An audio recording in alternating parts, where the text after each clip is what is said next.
Well, hey everybody, this is Don with the vlog of many things, and as you can see, we have a full house of crazy guys tonight. Along with me, there is Tom from Tabletop Tap Room. Shankar? And Steve. Yeah. Say And your Steven. name. Yep, Okay, Steven Lake. I'm here. Steve was on our show a while back. Steve's a old friend of mine from many eon ago, and he's in the show tonight. So, gentlemen, how are you tonight? well, it's been a rough night because the toddler didn't have a nap. So Ooh, Oh, I am now recovering my sanity.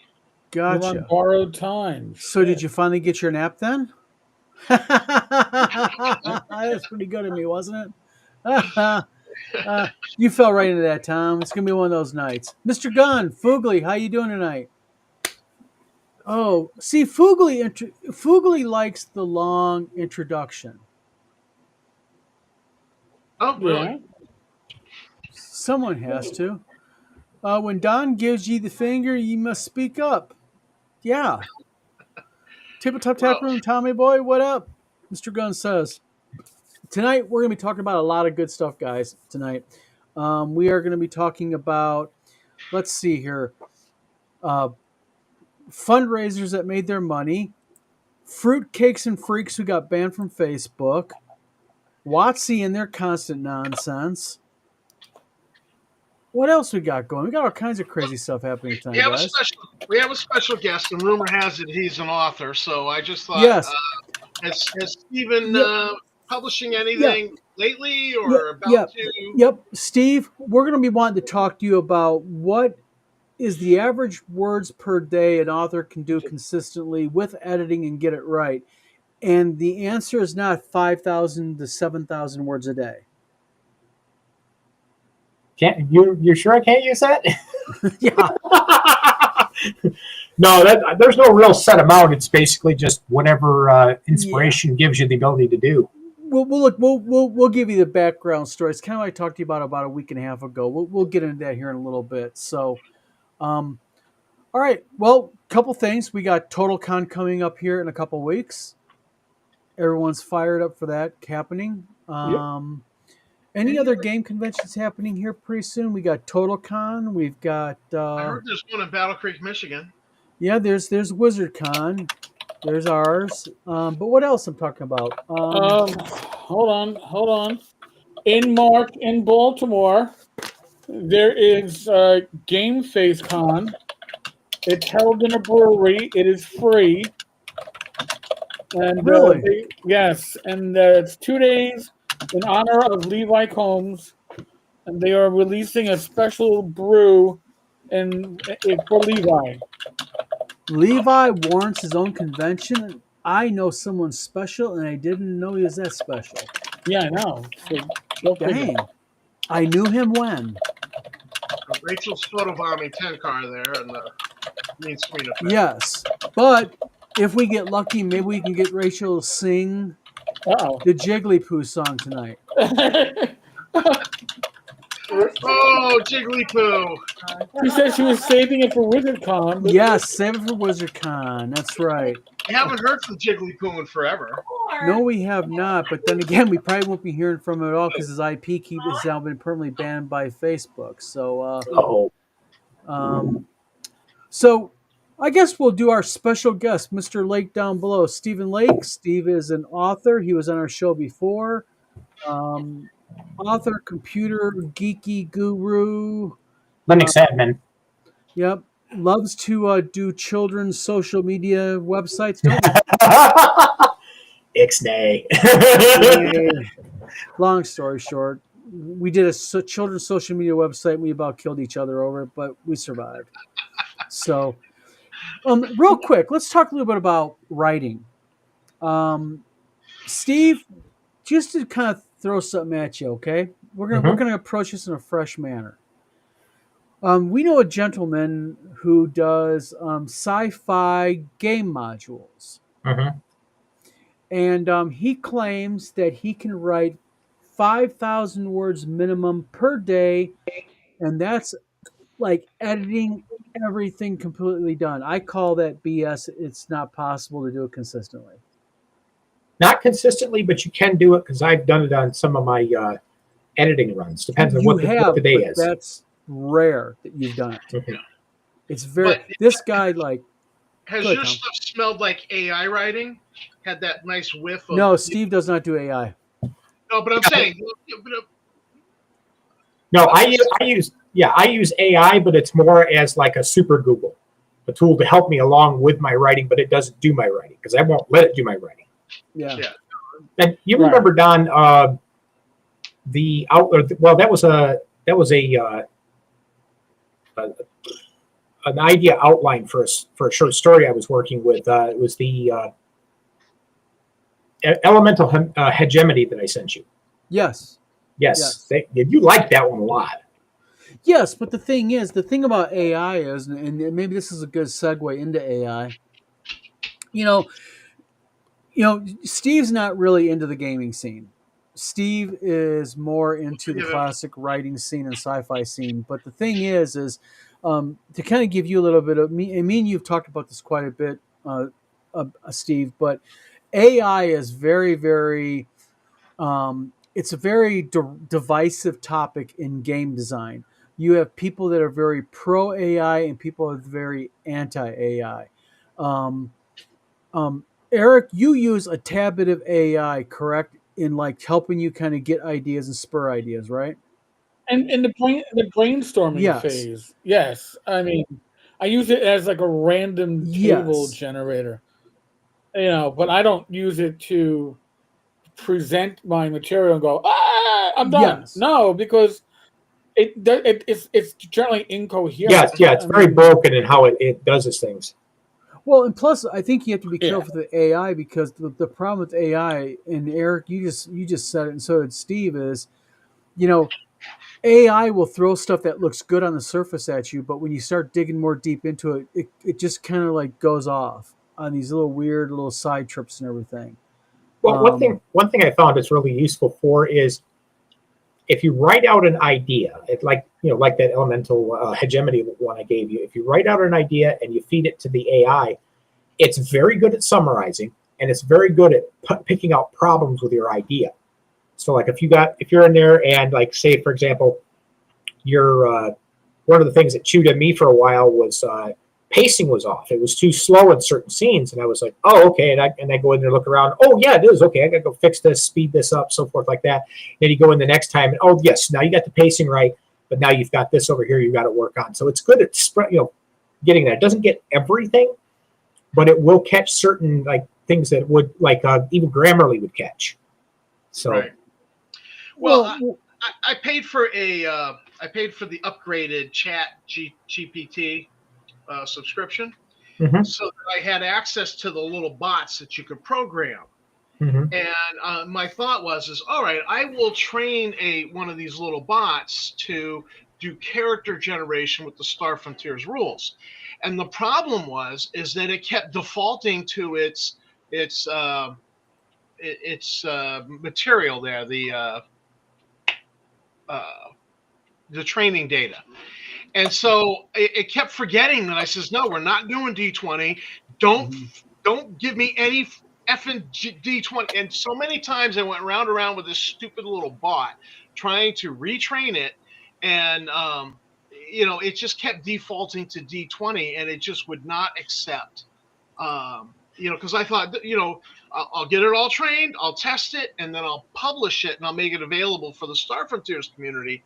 I was going to do one that you could just punch in what you want for a robot, and it'll ask you, do you want this? Do you want this? Do you want this? And then boom, it'll spit out a robot stat block for you.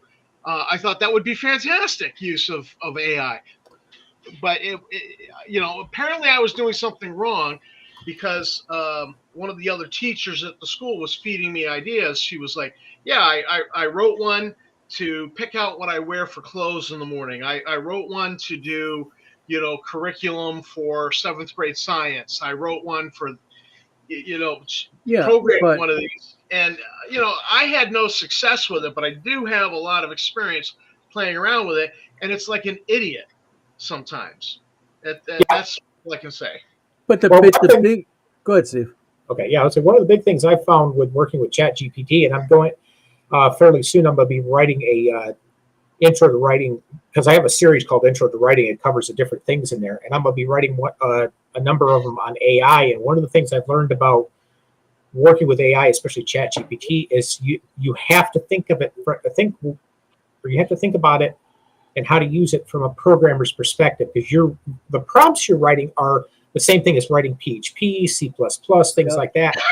And I think I probably pick up on that more because I write PHP and all those like that. So I automatically got in there and realized, okay, this isn't like how some people think it, where I'm explaining something to it like I explained it to you, but rather I'm writing a script and then getting the expected response out of it from there. Yeah, this is not the regular Chat GPT. This is like a chat bot that you train for a specific thing, and Yeah. I just gave up on it. After a certain amount of time invested in it, I was like, Yeah, it's But frustrating. the interesting whole thing about all this is kind of relates to something else that just came out the other day. Is the federal courts now have ruled formally now that you can file copyright based on AI writing. It cannot be the 100% use of AI, but you can utilize AI assisted writing and it is copyrightable and is protected under copyright law. So I think that that's the first step that they're going to do that's going to basically open the floodgates and allow people to do entire books using nothing but AI. And I think that's total fucking bullshit. Agreed. well, it's going to be crap product. I Well, mean, look Yeah, at look if what the modules that are being put out by people. You know, or the novels put out by a certain Nazi game designer we know of. who has a fetish for Asian teenage little girls. mm-hmm. Yes, he had that fetish. Oh, jeez. Uh, his one of his pages there had weird stuff for the Wendy's girl Oh logo. yeah, he's I mean, he was just that guy's a weird. walking freak show. Scott But Mulder he says, has whole books written. He has yeah. whole novels written Well, and guess what put he on does? Amazon, copyrighted, claiming with his fictitious nom de plume, who is now the But chief financial officer of his fake company. That's yeah, the not one I even. got the letter from. Yeah, Yeah, you know I mean, that he's just moron. yeah. But Harvey the Rat. Mulder has a comment. He says Tom V knows I had a bad day yesterday with a Facebook host wanting to publish one of my art pieces after a friend of his sent it through an AI filter and turned it into hot garbage. Exactly. I don't know about that, Scott, but just for let you know, Steve, Scott Mulder, Steve, is and I'm going to say this blatantly, is a freaking hell of an artist and a hell of a game designer. Talk about a guy who is a frigging talent, and that's Scott Mulder. And He's got stuff on drive through for a game that was Star Trek with the serial numbers filed off, starships and spacemen, something mhm, like that. He's got a Frontier Space module that he's written, and he has supported the Star Frontiersman, and the Frontier Explorer fan magazines for decades. We're into well, decades now of him supporting us with free art. but the A thing fan is this. can't even make any money on. But let's And give Scott Mulder a little bit more of a credit due here. This guy, right, this Scott Mulder guy, and I'm going to call this guy out for what he is. And what he is a hell of a gracious man. He's a hell of a good creator, and he supports the community by just, I mean, he will just help out. If you need help, he'll give it to you. You yes, know, and people like that. This is the problem that I have with the Ennies.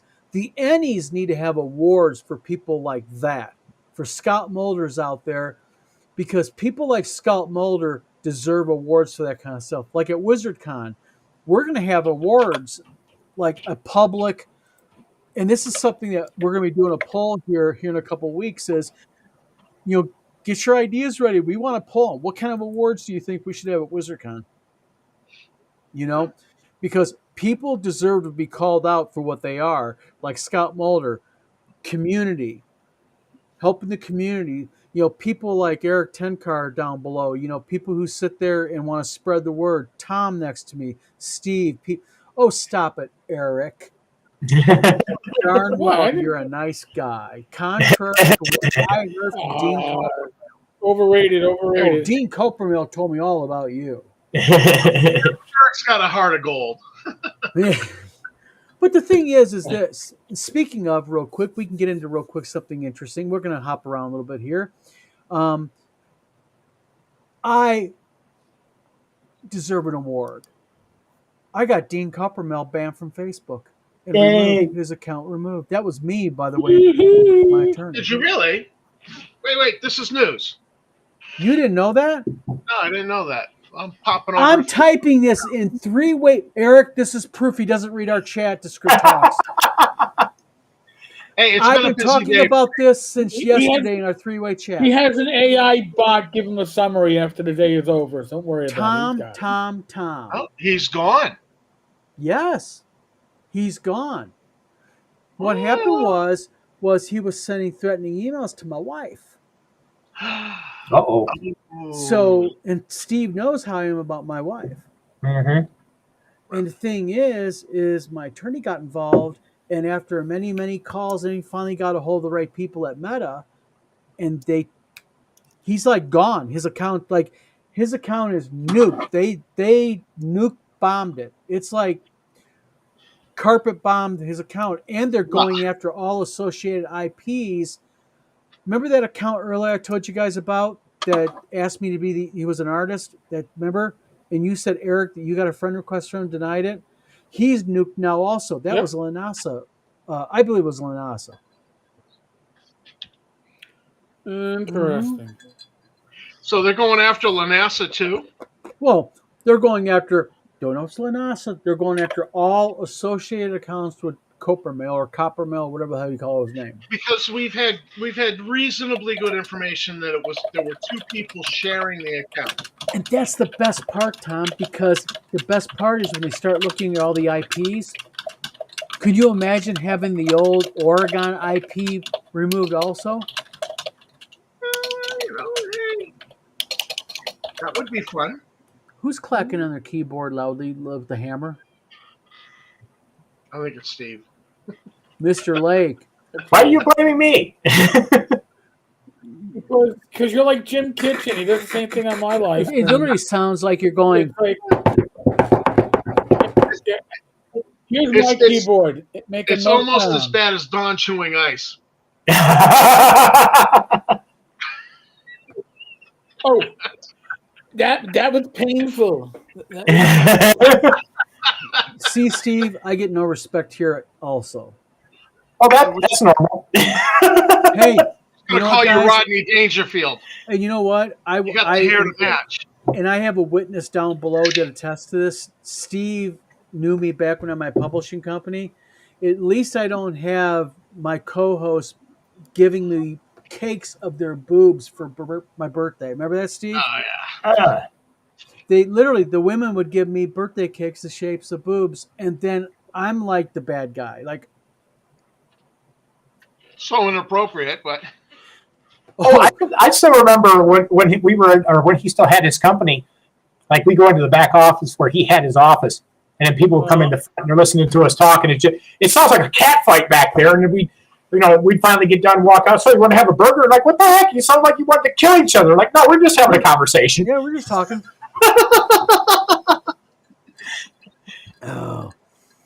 Oh boy. But you gotta admit, Steve, they were one hell of a group of women who worked for me. They were a really good crew there.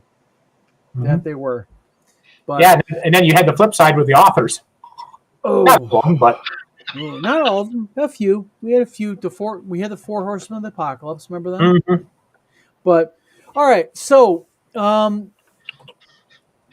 basically, back to the federal court thing. That's interesting is what they did is they went ahead and they decided that AI assisted writing you can copyright. Now, what is everybody in chat? Dave Thompson, Thyatis, Thor, Fugly, Scott, Mr. Gunn, Eric, Tom, Steve. What's your guys' opinion of that? I don't think that's right. But then again, how are you going to prove it anyways? because it's a step forward towards AI art being legit. And I don't want to see AI art become legit until there are protections for artists in place. But the problem And is this: don't you think that the court went ahead and made this ruling just because of one thing, and that is they might as well allow it because how are you going to prove? It's like the Ennie. Eric broke this story yesterday. The Ennie Awards have now said that starting in, you said, Eric, 2026? Yep, 20. So this not it doesn't apply for Lay it out, this Eric, for summer. It everybody. applies. Basically, what it is that as it stands right now, you can submit your products for or your releases for an Ennie if it has AI work, but the AI work itself isn't eligible. So if your cover is by I don't know Mike Smith, but your internal art is by AI, the cover could win, but the overall product could not win, that's and the dumb internal as art could not win. shit. So, Well, now if there's any AI, it's all so my question, verboten. Eric, is this for the Ennies?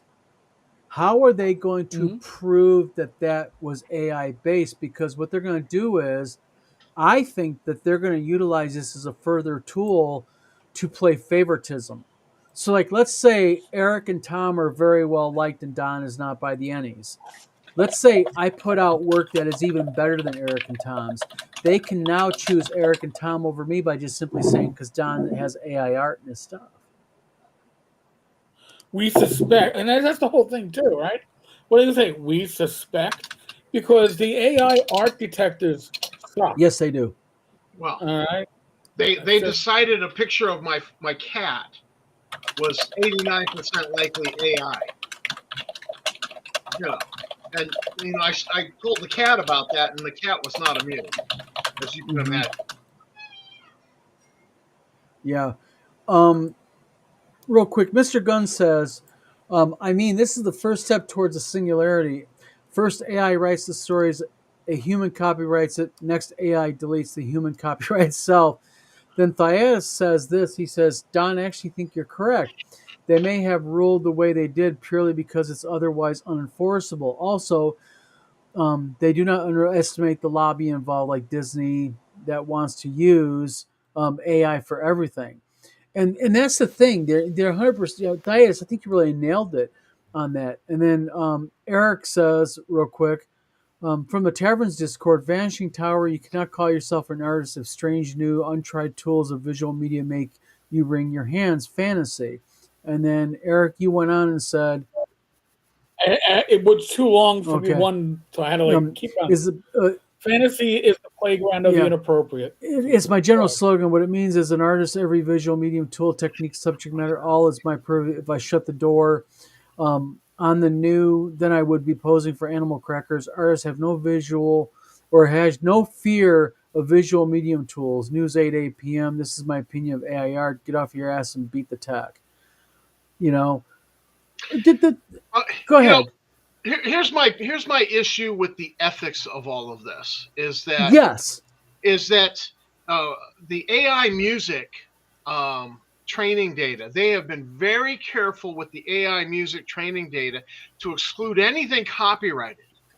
They've been very, very careful. It's only stuff that is, public domain. Nothing goes into the training data for AI music that is copyrighted. I'll show you guys something. Okay, I Because wonder how. Is there a way that they do that? Well, they've been very careful about what they scrape into the training data. See, with AI, with the AI chat GTP models, they scrape anything, they don't give a shit. With art, they scrape anything, they don't care. But with the music, they've been very, very careful because why? They know that there are deep pockets like Oh yeah. Sony who are litigious. Oh, I mean, God. file sharing. Remember file sharing and the lawsuits over that? Napster. Oh yeah. Yeah. So Yep. they've been scrupulous with the AI music, but they are not. They're totally. They have no scruples with AI writing.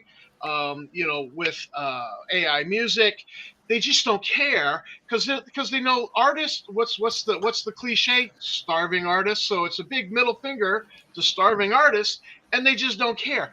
And look, if it's one way over here for music, then it should be the same way over here for art. But there are no scruples. There's no morals. There's no integrity. There's no ethics. And so that is Well, it's why I'm easy to on this. it's easier to target though, because even like today, I did something as innocent as on my Facebook page. You know, Tina's been on my ass about getting back into drawing. And I did a rough sketch on my Wacom tablet using Photoshop and I posted it on my Facebook today. And I'm not going to name who they are, but one of my friends come up and said, "Is that AI art?" I mean, it's automatic, pre-cocked, man. And it's Well, like, no, it's not if AI. Yeah. I have the actual hard copy of the sketch, and this is why I actually like graphite and charcoal over But you doing. shouldn't have to show it. But I have the hard copy, and so I can give you a big middle finger if you accuse me of AI because I have the hard copy done in, and those are my fingerprints that did the smudging.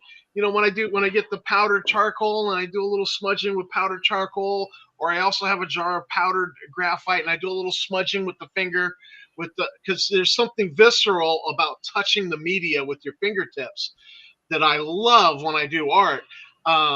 So yeah, I love that stuff, and I love But the problem is that for artists like you, Don, who do a lot of things on your Wacom tablet, and now my brother, because is now that he's retiring from the army, he's becoming an artist and doing stuff. And I was like, I gave him a little hint, like I'm like, oh, next thing you know, you'll be doing self portraits. And then 2 days later, he did a self portrait. But so artists like you and my brother are starting to do things in a Wacom tablet. Um, you're going to have a harder time. You're going to have to show these stages. Like Scott Mulder referenced this issue he had yesterday with a manager of a Facebook group who was being a basic, a dick. But Scott was like, listen, I don't, the guy came back with, well, AI detectors say that most of your stuff is AI. And he's like, well, that's fine, but I have the wire model that I use for doing the render of that particular starship that your friend has Well, run through an AI filter. well, And so I can show that but where my that's just the stuff has come point. from. Steve will tell you, like, I used to hang up my artwork in my publishing company. I'd have my drawings and such. And my wife actually has my pencil drawings I use in the Blades and Arcana. She has to hang up in her sewing room, my pencil Nice. sketches. You know, first of all, why do I have to show my pencil drawing to somebody? Well, To prove what? To prove that make their ego better. Because that way they can say, well, yeah, he proved it to me. My question is, who the fuck are you that I got to prove anything to you? You know what I mean? I mean, I could see if it was like the Ennies or something, where yeah, you got to back it up. But it's getting so bad now on social media where you take a picture, people are like mobbing you, going, "That's AI. Show proof." And then you show proof of the sketch. Well, that's AI too, photoshopped. you shouldn't have to, but I actually think that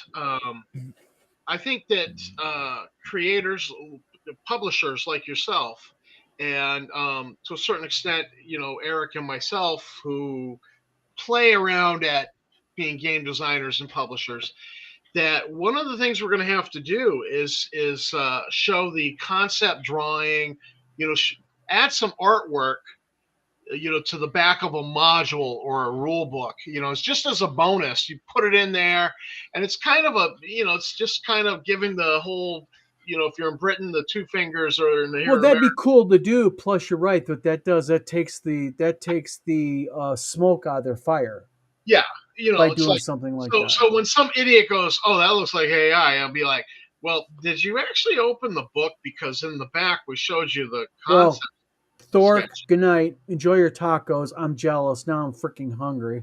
Yeah. Well, I had frozen taquitos warmed up in the toaster oven with the baby. But Well, and Fugly makes a good point. Fugly says these are the same arguments that followed from CGI programs late 90s. And I can remember in the early 2000s when brushes started coming out with Photoshop. And people are going, Photoshop brushes, that's cheating, where you can make the leaves, like do a pattern of leaves all at once. And it's well, like now it's just so commonplace, it's normal. my response to somebody saying Photoshop brushes is cheating is 20 years I've been using GIMP 2 instead of Photoshop because it was free. In Yeah. 20 years, I'm only now getting to the point where I'm like, I think like I actually can do some stuff. I can do some photoshopping after 20 years of using this program.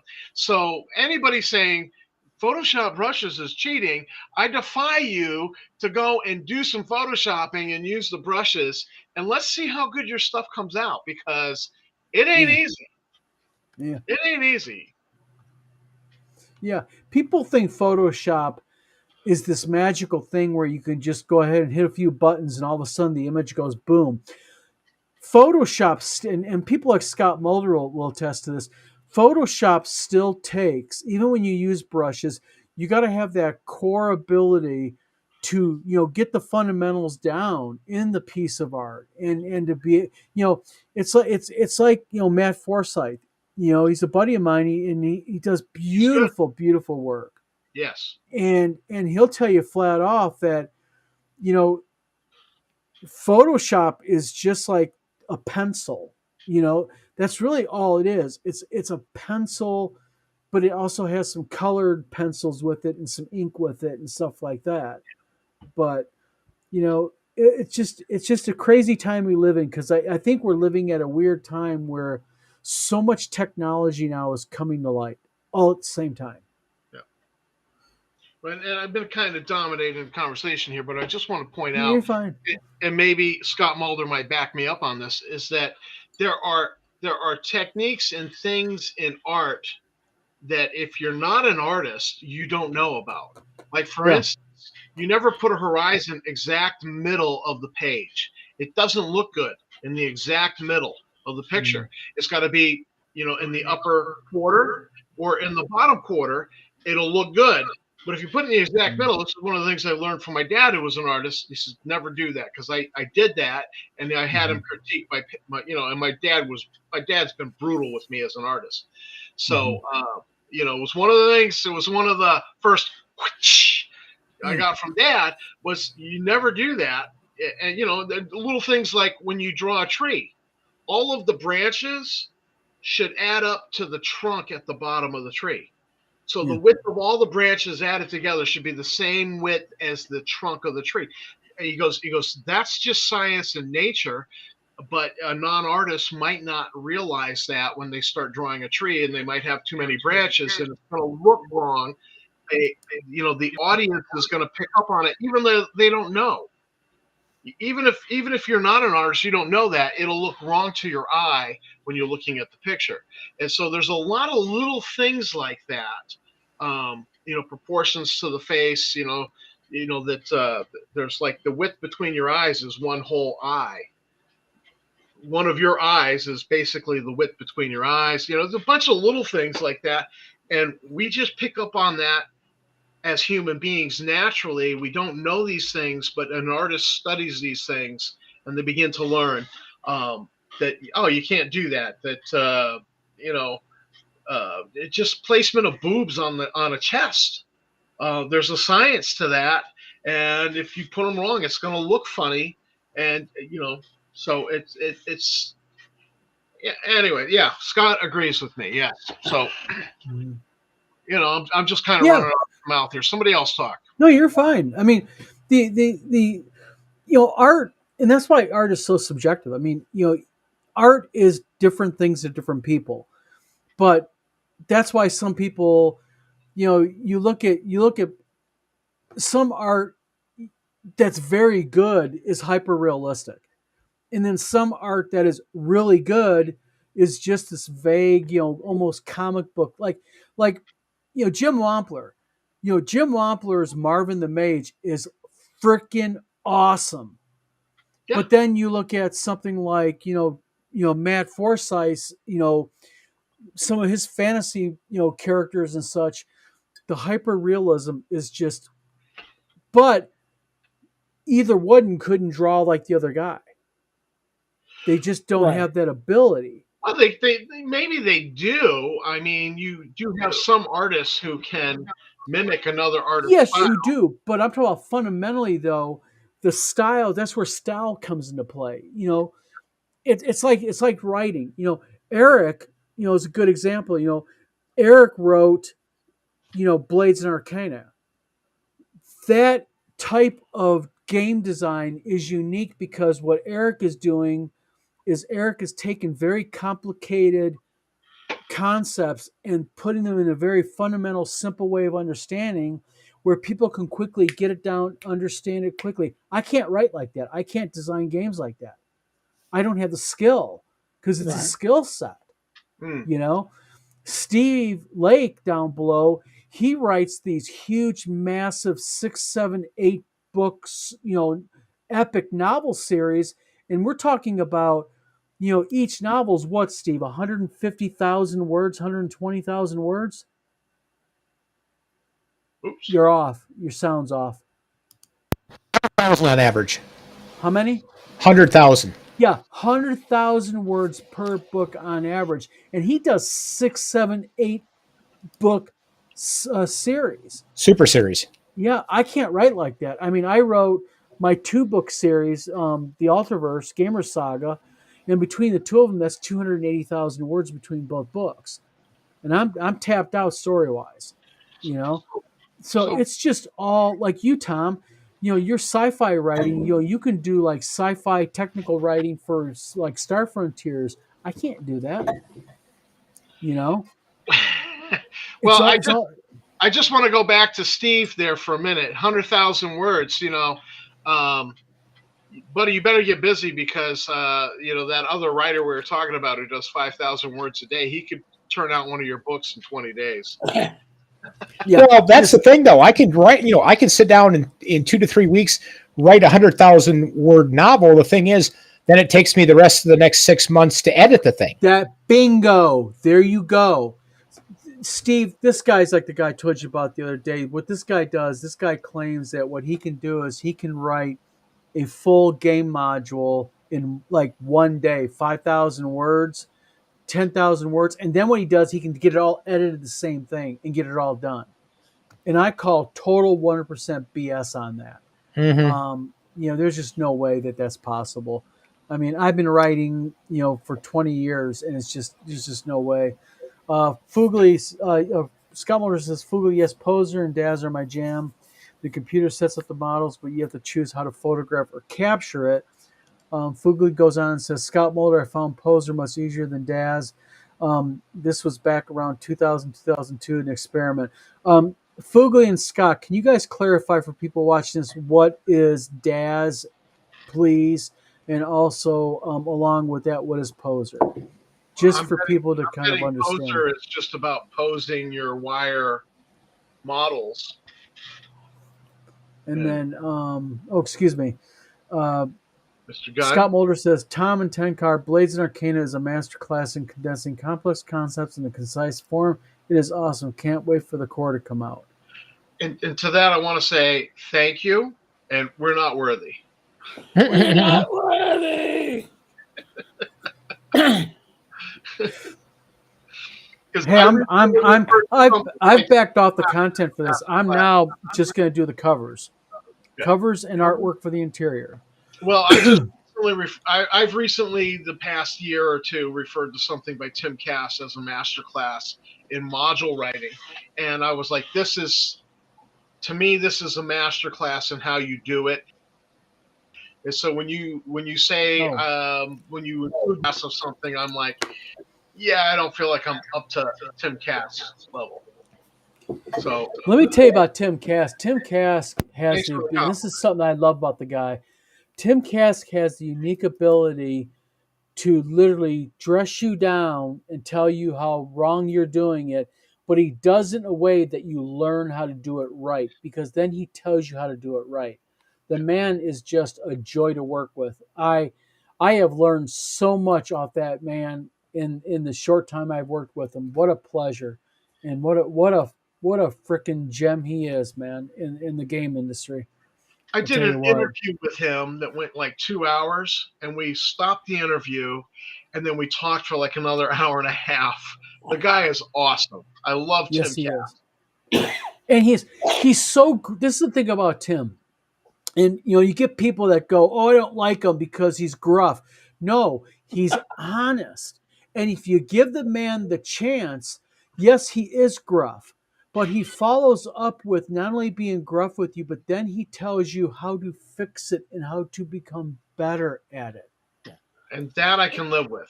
And he's so humble too.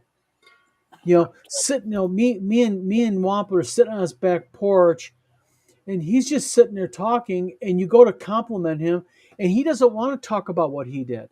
He wants to tell you about what other people did.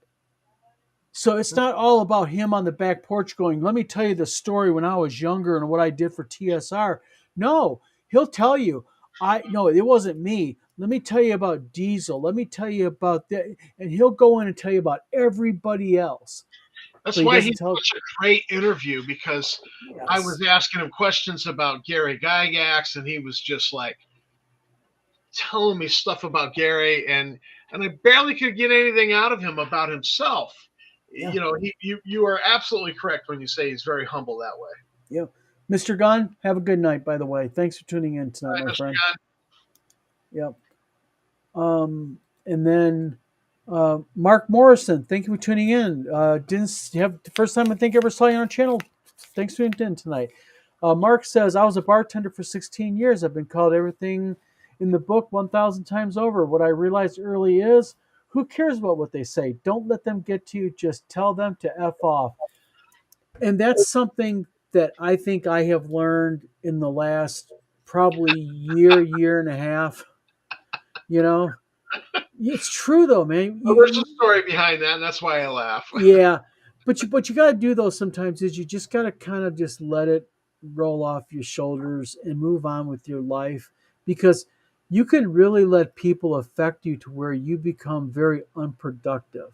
Mm-hmm. And Eric, as you've harped on me about this, is sometimes get away, just walk away from the computer, man. You've given me that advice before, and it's right. It's true. Walk away. Well, Yeah, and sometimes I just ignore social media and I just sit there and get on Google Drive and write. Yeah. And that was today. So I didn't know what you had been, what would have been going on with where you called me out for not reading my messages. We're You giving you caught, shit because we're allowed to. We're authorized. That's you caught me. You caught me. yeah. Speaking about you're talking about like getting off social media and writing and stuff like that. I had back when I was on Facebook, I had this one writers group I was in, and they said, "Well, why don't we, why don't you submit your work to us for for review, and if we like it, we'll promote it to everybody." And after about 2 weeks, they come back to us or come back to me and say, "We're not, we're not presenting your stuff. Yours rated a 2 out of 5. We hate it," and everything else. Is okay. Why? Because you're not like so and so. It's good, and they're like, "Well, that's not good in our eyes. You got to be just like this guy." And I'm like, "No, I don't." Yeah. Be yourself. Yep. And Steve, what's my number one rule of writing? I used to always tell my authors, stop worrying about word count. Don't write for word count. Just write for the story. It'll be done when it's done. Right, Whether it's exactly. 10,000 words or 100,000 words. Yeah, I use word count a little bit, but it's more an idea of pushing me to continually ask the question, have I said everything I need to say? Even if I don't get to say I set the benchmark at 80,000, if I've said everything at 70,000, I'm done. But at least that, that word count in the back of my mind makes me think, did I say everything I needed to? Yep. Now, Eric, real quick, you were talking about a story earlier about WotC. What was going on at WotC now? WotC or Roll20? Or Roll20, excuse me. What? Okay. Fill everybody in. That's really interesting. Okay, so and this was, I have a great selection of, I don't want to call them informants, but I've got there's a lot of taverners out there that will reach out to me, send me info. And I got an update on Kobold Press's Tales of the Valiant Kickstarter that Roll20, who had agreed to do a character sheet, an integrated character sheet for Roll20, announced earlier today that they don't have the resources to devote to create a character sheet for Tome of the Valiant, and therefore they aren't going to How, do real it, quick, how do they which not is have the amazing. resources to do a character record sheet? How hard is it to do a character It's sheet? based. Tome of the Valiant is based on 5e, right? So I mean, really, how hard is it? Modify a 5e sheet. They Yeah, just I don't mean, want to do it's it. literally. So now then the question becomes, why do they not want to do it? What do you think? Okay. It sounds to me like the Because resources thing is a just an excuse to not do it, not that they don't have the resources. they are the largest VTT company out there. They own Drive Through RPG, One Bookshelf. Yeah. Uh, Listen, if I was a conspiracy theorist, and occasionally I am, I don't have my tin hat. No. I gotta make a Right. tin hat for these moments. But we haven't heard jack or shit about Project Sigil from What Woods to the Coast in months. So I think Steve hit the nail on the head when he said an excuse. Sounds like, citing resources is an excuse for not doing it to cover up the real reason. And I Take always my stamp. default back to excuses are like buttholes. Everybody's got one, and most of them stink. oh yeah, I mean, again, listen, I have no inside information. I'm just going, wow, here we are. This thing kickstarted what, like a year ago? Yeah. And now, you're saying that you're not going to be able to fulfill this character sheet, and apparently Roll20 announced it on their Discord server first. So, and then the backers from Kobold got it, because Kobold's like, well, if you weren't on the Roll20 server, here's the announcement. That seems to me to be a little underhanded, but Yeah.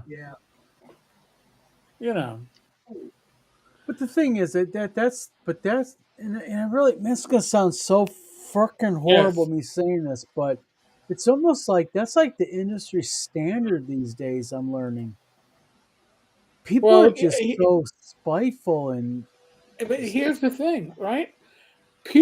Other game systems have it done by the community.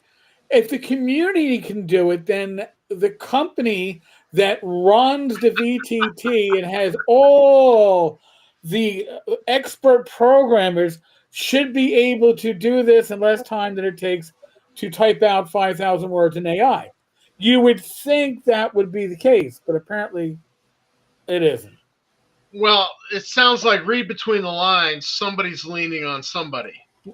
Exactly, and actually, that's what when I got the message sent to me, that's what it started out with. It sounds like somebody is leaning on Roll20 to screw Kobold over.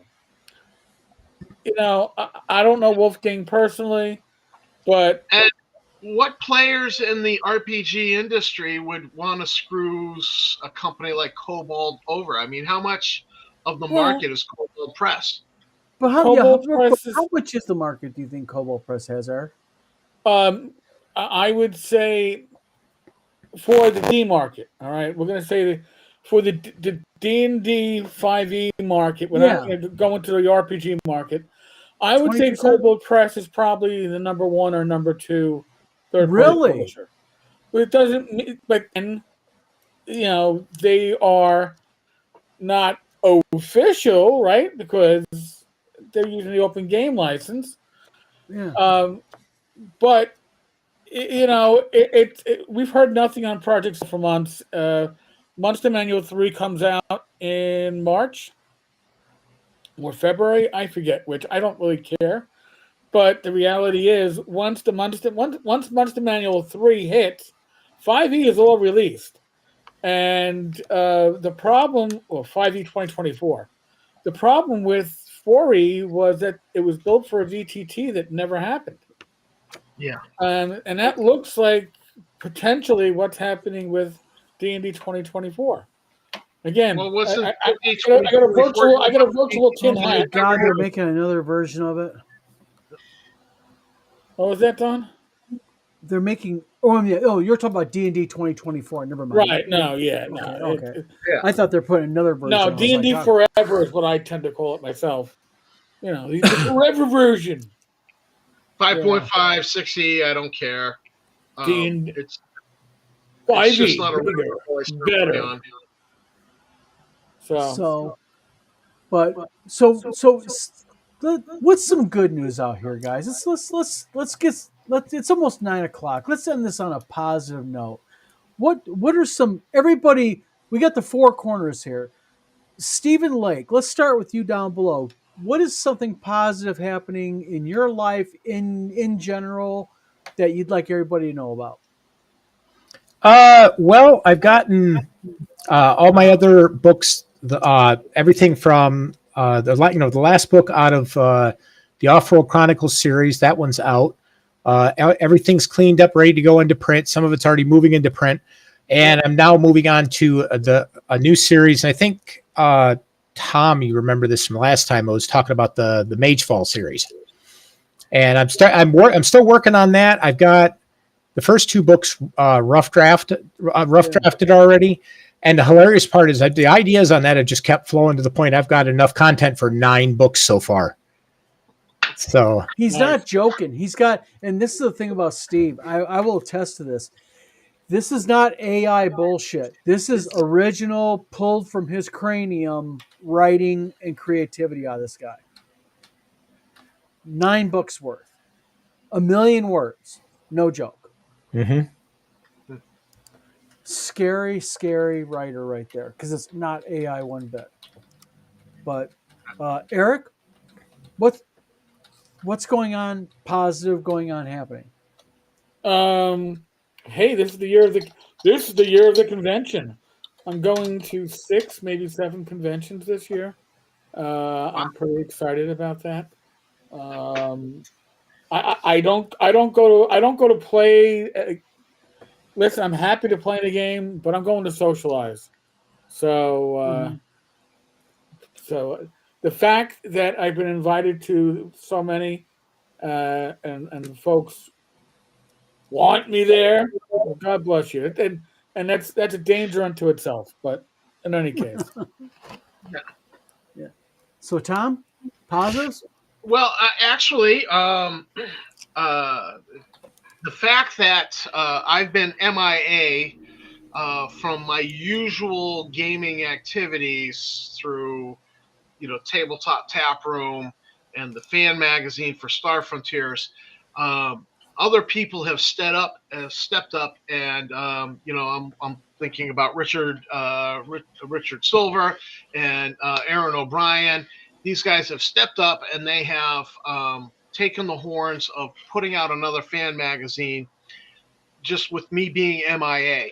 And even today, I had some PMs saying, "Hey, can you like change? This is a Photoshop file.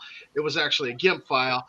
Can you change this around so we can use it as a cover?" So I was doing emergency work, Photoshop work today. Don, you assisted with some of that to kick out a new edition of the Star Frontiersman Volume 2 for Star Frontiers fans.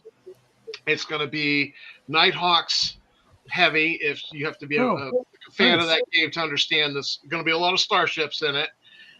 And we were actually cutting content out because you get that page bloat where, and the guy who was doing the heavy lifting as editor actually did not know my numbers for figuring out page count. which my numbers are off, and I always have too many pages for the magazine.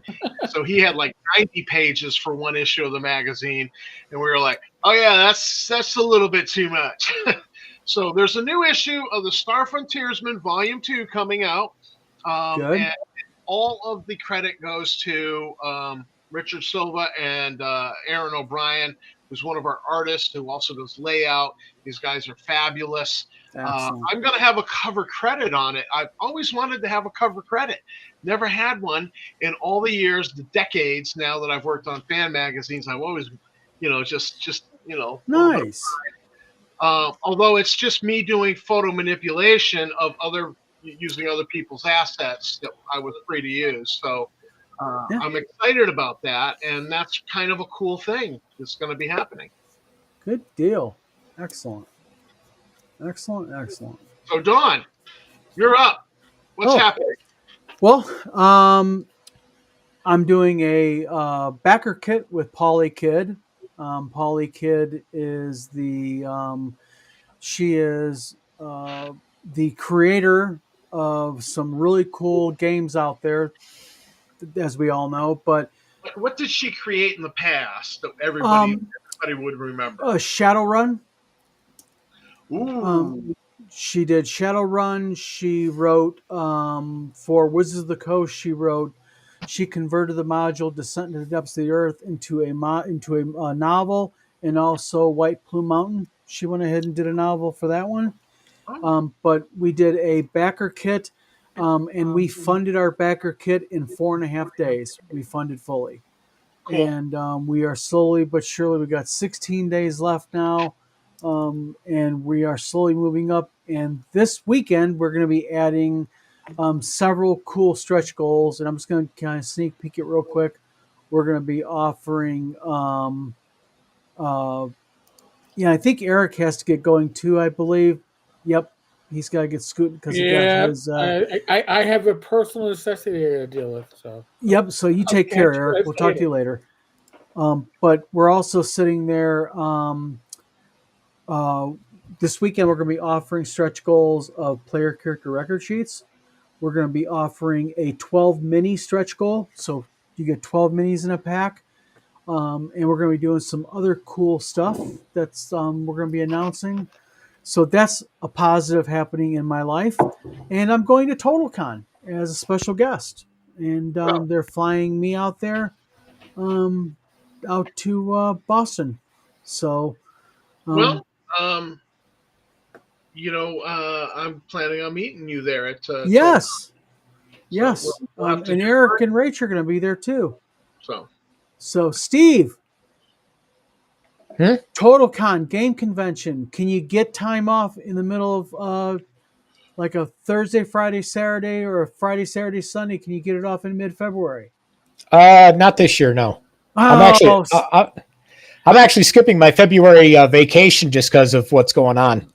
Gotcha. Oh, geez. Well, you know what? You should arm twist him into coming to WizardCon. Oh, I will. Oh, he's coming to WizardCon. Yeah. Yeah, Steve's going to be coming to WizardCon. And speaking of WizardCon, we've been making some cool stuff, but we just got done making these today. Yeah. And also, I have, I don't have them right here, but we've got some really cool stickers. They look like they're basically, Blades and Arcana. Bingo. We've got, real quick, we're going to have some of these bad boys. Lost Adventures of Gary Kahn. Lines up here on the shelf. Yes. And then also, I'm going to be having, and Steve, this is going to be at WizardCon, but I wrote a few reference manuals. Cool. And these are my reference manuals for technical model building. Yeah, so, I don't do technical. I just kit bash and wing it. Nope, that's what these are. When I say technical model building, basically what they do is they get into the model type, and it talks about what it is, what type of paint was used, who wrote it. This is all based off of social media. Everybody in these books are people from social media that I met, friends of mine, that have done model building. So it showcases what the audience might not know is you are a a model builder who Yes. does props from movies. Yep. People pay a lot of money for those. Yeah, we just got done doing, as a matter of fact, we just got done delivering to Connecticut a full size Han Solo and Carbonite. And I picked up another one I'm building now. I picked one up last week. And I'm doing right now a 350 scale Klingon Katinga battle cruiser. Ooh. Yep. A full size Battlestar Galactica. If I And remember correctly, I bought a pistol off of you that we shipped. I had you drop ship to my your my brother brother in in Alaska. Alaska. Yep. Yeah. Went ahead and did that. And yeah, so basically it was a business I had. Then it turned into just me doing a hobby that because I did publishing. And now I kind of just do both to keep myself busy because I got to stay busy. My mind has to stay busy. It's like Steve. He has to write 24/7. Haven't you actually done like a 5 or 6 foot Star Destroyer, Star Wars Star Yes. Destroyer? Yeah. Yeah. Yep. It's sitting in a bank somewhere in Connecticut. It's actually sitting in a lawyer's office. Okay, that's what I remember. Yep. And then I've got a customer in Germany that me and my wife have been waiting on forever. He is sending me supposedly an 8-foot Enterprise, 8 feet. What? Yeah, he wants me to build the damn thing, and then he's going to have a shipping company crate the thing, and Michael's going to have me ship it to Würzburg, Germany. So is this thing going to have like fiber optic lights and shit? All the kits and caboodle, all metal armature, but been waiting on it forever. And that's like the filming model of the original Star Trek series, which was 11 feet long, wasn't it? 9 feet long. 9 feet, yeah, something huge. Yeah. Totally take over your living room for sure. Cooner is a really unique guy. I've actually done several models for him. I did a bunch of A-wings for him and some X-wings. He is he's from Germany. He works for the government in Germany, and he's what I call a serial collector. Ooh. They just collect and collect and collect. Steve will tell you. I mean, my model building. I mean, people, they want weird stuff done. Like my grail, and I'm going to do this for me, is I want to do the classic 5-foot Millennium Falcon. Oh. I want to do the filming size of the Millennium Falcon. I want to do a 5 freaking footer. So bad. I've got a 3D file where I can print all of the parts, all of the greebles and everything that are screen accurate. I just don't got room for it. I just don't have room for it. I kind of want to just have a Millennium Falcon cockpit that I can go sit in my house. There is a group of guys and I'll dig up the file, the YouTube videos. They are building one, Tom, and they're like in Louisiana, I think is where they're at. They don't have wives or girlfriends, do they? Oh, they do. Their wives and girlfriends are like mine, really into it. Like my wife, Tina. Yeah. She likes me building World War II German Tiger tanks. And she puts, they're in the living room. I'm allowed to have them in the living room. She wants me to have my X-Wing in the living room. So my wife is cool. She lets me put all that stuff in my living room. We're talking about the good wife. That's right. Birds of a feather, man. Who's over there. I think she actually went to sleep with headphones on. But she totally aids and abets my gaming addiction. You can't beat that, man. So, and Steve's got his cat Hemi, the hamster. Coffee spiller. Yeah. He spilled coffee in my crotch when I went overseas one day. I'd go overseas, we sit and kick it and everything, and I had coffee. And his cat was, about a year old, Steve, at the time? 2 years old? About a year. And the dang thing spilled hot scalding coffee on my balls. Well, I got you one better. We're doing potty training with the toddler. And so I picked her up at daycare today, and they said she's been completely dry all day. And I went, what? They says, yeah, we learned a trick because I send her to daycare with her with a teddy bear, And so they started asking her, does rainbow? He's rainbow in color, because my daughter in Boston bought him for the foster child, and they started asking, does Rainbow Bear need to go to the potty? And so they have a little toy potty, and they would put the Rainbow Bear on the potty, and then she would sit on the potty and pee. Yep. So she was completely dry all day. So I was like, wow. She goes, you want me to do it right now? And so they did it, and I was great because we're going grocery shopping. So we went grocery shopping, and because I need knee replacements, Pride, pain trumps pride. I go ahead and use the little go-karts, the little motorized go-karts. And so I had her sitting on my leg. She peed all over my leg. So I got And by the way, your fatherhood. we have to address something that's very important here. Thyatis, me and you, sir, have to have a video on this and discuss this and debate this, because that, my friend, is debatable. Russian tanks were better. Yes, sir, we got to have a video on this.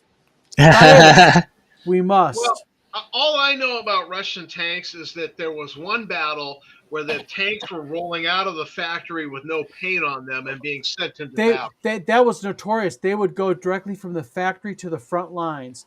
In fact, families could actually buy a tank and sponsor it. And they would take their own tank in the battle. But Thayas, we'll discuss this one day on video, because you are right 100%, but you are also wrong 100%. And that's kind of a weird way of putting it, but we'd get deep into that. I would Scott like to Mulder, he says, let's just steal a Millennium Falcon at Disney. You know, the big one? Oh, man, could you imagine that in my backyard? You know what would be cool?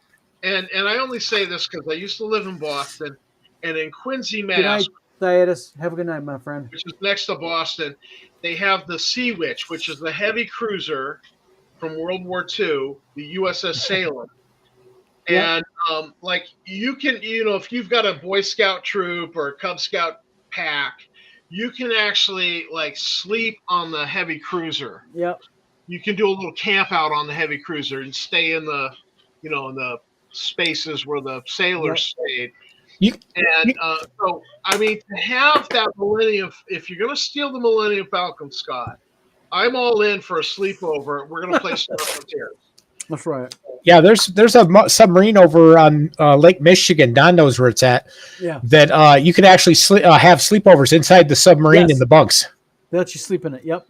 Well, it's like a thing over thing.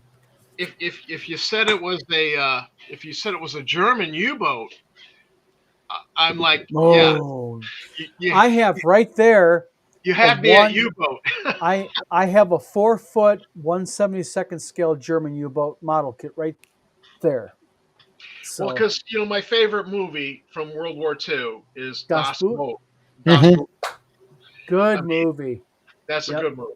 But I mean, it's tragic, but it's like at the end you're like, yep. What the fuck? Yeah, the ending was like, I'm not going to give away in case people watch. But anyway, guys, hey. It's tense. Yep, it is 20 minutes after 9, my friends. So all right, we have to get scooting. I got a meeting I got to get on the phone, and we got to have a phone conference about Zonk. So I know who you're going to be talking to. Yep, Mr. Floor. So, and also, Steve, Tom, also, if you get a chance to, once I get closer to being publishing ready, if you're interested, I'd love to see your feedback on the first book of Magefall. All right. Yep. All right, I'll get you two in contact with each other, okay? Okay. All right. All right, guys. Well, Tom, Steve, have a good night. And, guys, keep on gaming. Everybody, thanks for tuning into our video tonight. Everybody Steve, in chat. Yep. Everybody, we appreciate it. We will be back next week. And, And Scott, man, I love you, buddy. Yep. Much appreciated, my friends. So Scott's a great guy. Yep, good guy. All the way around, good people. So there's an artist you should patronize. Yes, absolutely.